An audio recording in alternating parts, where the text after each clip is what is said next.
இட்லிக்கு மாவாட்டுறதுக்கு குடும்பமே சேர்ந்து உட்காந்து அந்த ஆட்டாங்கல்ல உட்காந்து ஆட்டணும். என் அம்மா நடுநாயகமாக உட்காந்துக்குவாங்க. சுற்றி நானும், என் அண்ணன், என் தங்கச்சி 3 பேரும் ஆட்டாங்கல்ல ஒவ்வொரு சுற்று அந்த ஆட்டாங்கல்ல சுற்றி வரும்போதும் எங்கள் அம்மாவுக்கு தெரியாமல் மாவை திருடி திங்கிறது எங்களுக்கு ஒரு பழக்கம். அந்த திருடி திங்கிற மாவு ஒரு டேஸ்ட் டிஃப்ரெண்ட்டாக இருக்கும்.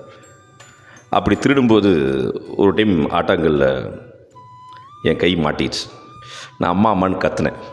எங்கள் அம்மா ஆறுதல் தான் சொல்லுவாங்க அப்படின்னு நினச்சி பார்த்தா எங்கள் அம்மா என் தலையும் ஆட்டாங்கல்ல சுற்றுற மாதிரி போட்டு 2 ரவுண்டு சுற்றினாங்க. எத்தனை டைம் சொல்லியிருக்கேன் இந்த மாதிரி செய்யாத இந்த மாதிரி செய்யாதுன்னு.